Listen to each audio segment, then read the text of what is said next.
कोई भी व्यक्ति, प्रधानमंत्री नरेंद्र मोदी ने जो किया है, कोई भी व्यक्ति जो जिसको उस तरह से समझना है, देखना है, बड़ी जगह पर बैठा है, तो कोई भी जो गाली दे रहा है या उस तरह से, तो उसको माफ़ कर देना मुझे लगता है कि बहुत अच्छा एक जेस्चर है। लेकिन एक चीज़ मैं जोड़ूंगा कि इसमें कोई अपराध ही न छूट जाए, क्योंकि बार बार ऐसे कहा जा रहा है ना कि ब्लैंकेट छोड़ दिया जाना चाहिए। ऐसा नहीं होना चाहिए। कोई अगर बार बार रिपीट ऑफेंडर है तो उसको नहीं छोड़ा जाना चाहिए, कोई अपराधी है तो उसको नहीं छोड़ा जाना चाहिए। हाँ, किसी ने गाली दे दी है, जोश में आ गया, रील्स के लिए, लाइक्स के लिए, व्यूज के लिए, और दुर्भाग्य है कि हमारे कई पत्रकार भी करेंगे बड़ा अच्छा काम कर दिया, लड़कियों ने गाली दे दी तो वो तो खुल गई, उनका डर तो खत्म हो गया। प्रार्थना करती हूं कि वैसे ही नहीं, मैं तो ये भी नहीं कहूंगा कि नहीं, मैं कहूंगी महिला होने के नाते, लेकिन सचमुच ये बड़ी चिंता की बात है कि अगर कोई लड़कियों की गाली को, लड़कों की भी गाली देना कोई अच्छा नहीं मानता भाई। पता नहीं कौन सी डिबेट हो रही है कि लड़कियां भी लड़कों की तरह बड़ा एकदम खुल गई हैं। सर पहले तो इन्हें तमीज सिखाना चाहिए। एक्चुअली तो पीएम ने बहुत अच्छा किया, लेकिन मूल मुद्दा जिसका बार बार आप प्रश्न कर रहे हैं, एक तो अभी ये जनता तय करेगी, हिंदू तय करेगा कि उसको पप्पू यादव का उस तरह का प्रहसन, राहुल गांधी और अवधेश प्रसाद का वो प्रहसन ठीक लगा या नहीं लगा, वो तय करेगी। जनता उदाहरण देखती है। ये पूरा आंदोलन जो खड़ा हुआ है, इसमें तिलचट्टा पार्टी की जो भी भूमिका रही, छात्रों का जेन्युइन मुद्दा था, जायज मुद्दा था, देश भर से बच्चे खड़े हुए। वो बच्चा हो सकता है भाजपा का वोटर भी हो, उसको लगा कि भाई यहां सरकार ठीक नहीं काम कर रही, उसके खिलाफ खड़ा, और यही डेमोक्रेसी होती है। लेकिन आप सोचिए, उसी के बीच में एक घटना हुई थी। अचानक राहुल गांधी 20-22 दिन की छुट्टी विदेश से मनाकर लौटे।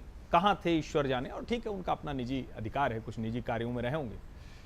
लेकिन वो आते हैं और अचानक उनको लगा कि ये तो गड़बड़ हो गया, तो क्या करना चाहिए। तो एक तरीका है जो हाई सिक्योरिटी जोन है, और जहां आमतौर पर धरना प्रदर्शन की इजाजत नहीं होती, कोई जाता भी नहीं है, प्रतिनिधिमंडल भले मिलने जाए लेकिन कभी कोई धरना प्रदर्शन वहां नहीं करता है।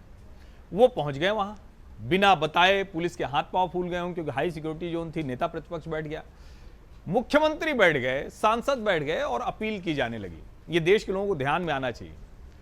पूरी अपील के बाद भी वहां इतने लोग नहीं इकट्ठा हुए कि कोई आंदोलन प्रतीक्षा जी खड़ा हो सके। आप बार बार ये प्रश्न पूछ रहे हैं कि इसको कितना मोबिलाइज कर पाएंगे, कितना एनकैश कर पाएंगे। तो विपक्ष की साख नहीं है। सरकार के ऊपर निश्चित तौर पर बड़ी चोट लगी। ये सामान्य घटना थोड़ी ना है कि मुख्यमंत्री जो एक मंत्री हैं उनको इस तरह से त्यागपत्र देना पड़ा। और मैं तो बार बार करूं, मैंने अपनी शुरुआती टिप्पणी में कहा था कि फैक्ट पे मैं रहता हूं, मैं फैक्ट से इधर दाएं बाएं भावनाओं में नहीं भागता हूं।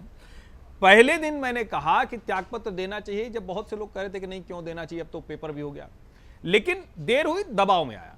उस दबाव के बावजूद पीएम के 4 दिन में, अभी तक कह रहे थे ना जेनजी बड़ा नाराज है, 4 मिलियन फॉलोअर बढ़ गए इंस्टा पे, 40 लाख। अब ये अभी पैमाना था पहले जब लाइक व्यूज आ रहे थे, अब पीएम के बढ़ गए तो पैमाना नहीं, ऐसा नहीं हुआ। दूसरा, राहुल गांधी गए वहां और उसके बावजूद जंतर मंतर पर तो भीड़ आई, राहुल गांधी के साथ नहीं गई। ये जरा समझिए। मुझे लगता है कि जिस तरह से राहुल गांधी हमेशा, आज राजनीति कर लिया, आज आंदोलन कर लिया, चलो फिर घूम के आते हैं, किसी मुद्दे पर जो वो स्टिक नहीं करते हैं, जो स्थिरता नहीं है, क्योंकि कभी भी राजनीति पार्ट टाइम अफेयर नहीं हो सकता है। इसको आप समझिए। कोई भी काम करना है तो लंबे समय तक एक तरह की बात, जनता का भरोसा, वो भरोसा जीतने में पूरी तरह से नाकाम दिखा। अगर आप ये वीडियो YouTube पर देख रहे हैं तो हमारे चैनल को सब्सक्राइब कर बेल आइकन दबाएं, और Facebook पर देख रहे हैं तो हमारे पेज को लाइक करें।